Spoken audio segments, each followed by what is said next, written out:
Good morning. Welcome to QuiltChat. We're sorry we're just a few minutes late this morning. We're having a little, I don't know if it's Facebook or the internet or what the rain. is. It's the rain. Could be rain. The I rain. don't know, but we're happy to be here and we're happy to see you. We hope you are joining us from all over the world like you do a lot of times. Yes. And last week we were sitting in Italy. Remember that? In front of We were. I thought she really was. I wasn't there. I Ian. wish. And this week we're in the country with Barnes from, this is a quilt done by Julie Sefton. It's called Seasonal Sampler. It's Barnes, like she does for her Build-A-Barn improvisational book that we published a few years ago. Yes. And this quilt is quilted by Chris Ballard. Beautiful job. Cute. It's very fun, isn't it? And the barns in all the seasons. It's very fun concept. We've got a lot of barns going on over on the website, don't we? Speaking of barns, in the AQS member area, we have been doing a barn quilt in our Country Day Barn Quilt series. And we have 3 new blocks this week. And so the quilt you're looking at now shows all the blocks we've done so far with the holes of the blocks we have left to go. Oh, so we're coming down to the end, aren't we? We are. We're starting to wrap it up. And so when will that be done? When will the whole quilt be completed? Well, not each individual's quilt. I'm making no claims about that. End of November. Be presented. Okay, by end of November. Month. Yes. Good. It sure will. And the difference between those blocks and these blocks is these are improvisational pieces, so there's no patterns in this book. Right. And what we're giving you is a detailed pattern for each one of the barns. Right. And so it has some piecing construction and some paper piecing parts for the itty bitty pieces. And so there's a little bit of both going on there. To make your piecing accurate, and that'll be great. Yes, we like those roof lines to match. Yes. Yeah. Although on some old barns, they don't necessarily. No, that's true. I've seen a lot of those. True. Yes. And then also over on the member-only area, we have a really beautiful fall quilt this week. It's bear trees. And they're bear proud blocks, but it's kind of a play on words for the bare trees that will have no leaves. With the leaf colors? Yes. It's very beautiful. Very pretty for fall. I think it looks like big old piles of leaves. I like that. Yeah. We're smack dab into fall here, aren't we? We are. Chilly and it'll be quite a cool week. And the rain has been stealing our leaves, hasn't it? Yes. Yes. And so we're just about done with all of our show of all the pretty, pretty leaves. Now you talked about applique some too in yes. on Point today. Well, the Quilt 2018 for this month is going to be Baltimore Album Quilts, which is one of my personal favorites. I cut my teeth on those and love all the applique. But instead of going into the traditional applique, we're actually looking at wool applique. Oh, what a hit. Isn't that wool wonderful? Applique, I was just at market and you see wool applique everywhere and such great ideas people have with all the different stitches. And they're using it with cottons, they're using it all across the board. And so a little wool here, a little wool there. Huh? Right, yeah, it's mixed up a lot of times. Yes. You see some wool leaves on a fabric tree. Isn't that cool? So, yeah. Well, sometimes it gives texture and dimension, I think, is why it's so popular. Right. Yeah. And then the additional texture added by the embroidery on top, if you like to do that. So neat. It's And all really the cool cool embellishment you can get in. It's very beautiful. So we did a little tutorial in the blog this week at aqsblog.com. And it was just we're starting at the basics of wool applique. And we thought we'd take it in little steps each week. Always good. And give you some good tips. And so this one is about getting your pattern to your wool and your wool on your background. And so I have 3 little handy tools here that are my personal favorites for working with it. This little iron is a steam iron, but I'm using it with no steam and no water in it. Hopefully it's not plugged in right now. It isn't because I picked it up like that, you're right. But it lets you just do little portions. It's really nice. Because you don't need much. No. And sometimes when I have little tiny pieces, I lose them under my big iron. And so you get some little fiddly things. And so I like having a little iron for that. And then this is Roxanne's Glue Based It. And it has the needle tip applicator. Right. And I love that for precision. It doesn't matter so much with this big piece, but with little teeny tiny pieces, I like to not glue where I'm going to stitch. Oh, of course. And so I just want a little tiny bit of glue. And with the Roxanne's, it sticks tight. So even just the little tiniest dab will dry and hold tight for you. And the point is just for placement, right? Yes, so you can it put is. several pieces down. Yes, and then stitch. Then stitch. That's Yes, good. I like that a lot. And then the Karen K. Buckley's scissors. Wonderful scissors. You know, we talk about those a lot, but there's a reason for that because they are fabulous scissors. And they're really great with wool because you have a bit more meat you have to cut through.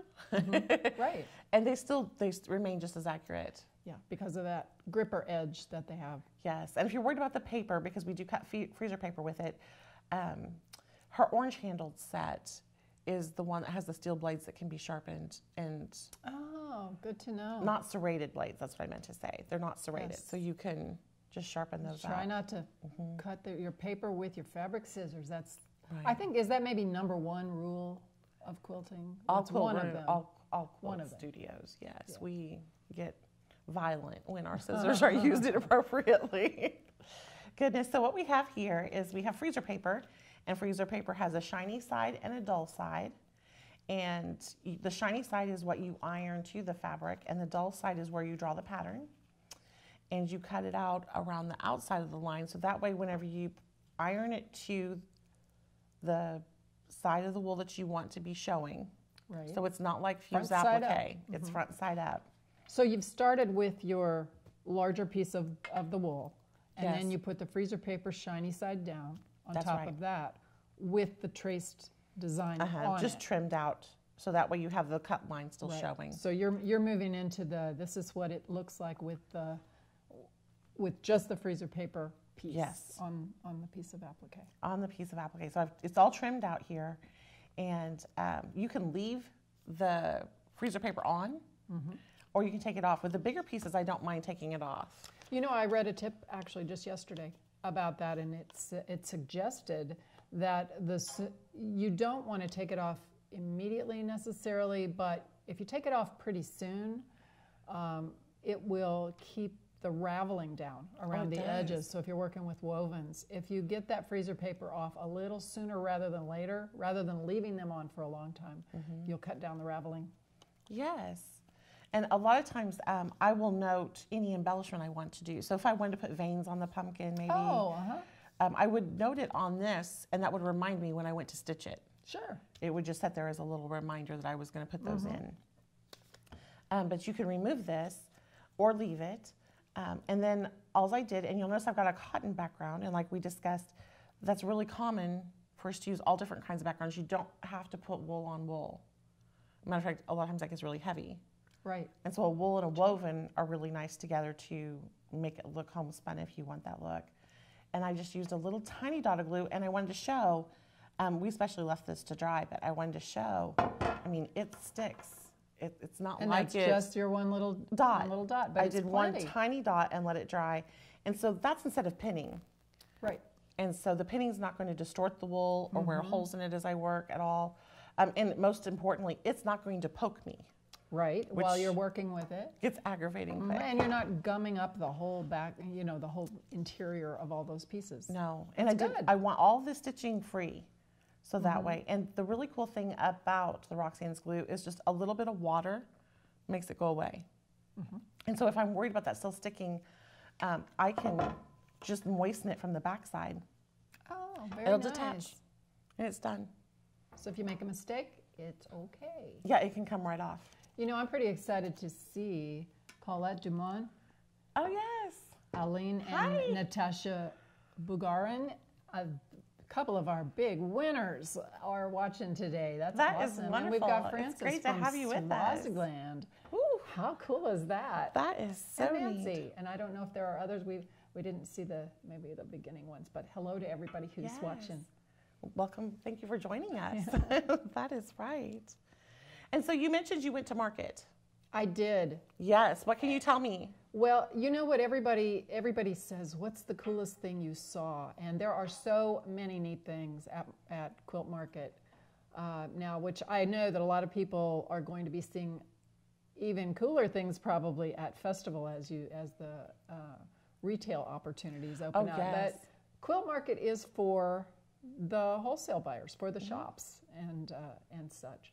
So we did get to see a lot of early peeks at some things. Oh, fun. And I got to talk to a lot of new designers. Designers are popping up everywhere, and the designers that have been around for a while are coming up with great new ideas. Oh, good. The attitude going on at Market this year was fabulous, very encouraging. A great energy. A lot of energy. Oh, that's wonderful. It was really good. And I just have to say, one of the neatest trends that I saw is the use of either the 108-inch wide big prints, or even otherwise, if you wanted to, run a seam down. But really, it's those backing pieces in the big prints.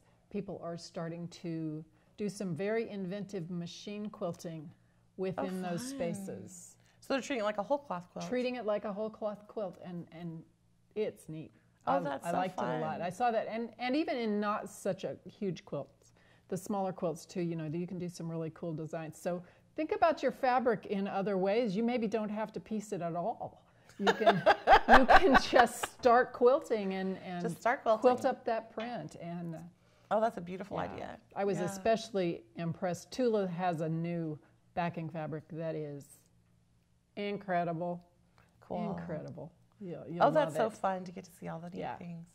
It was very good. I also saw something surprising in several weights of canvas.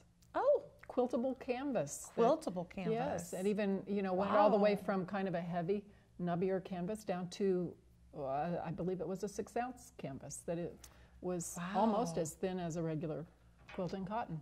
See, it's always fun in the quilting Lots world. of new things coming up. Lots of things very to create exciting. with. That is so fun. And I wanted to mention before we go, Daytona Beach is a great place to see great things too. I wish I could see them. Right?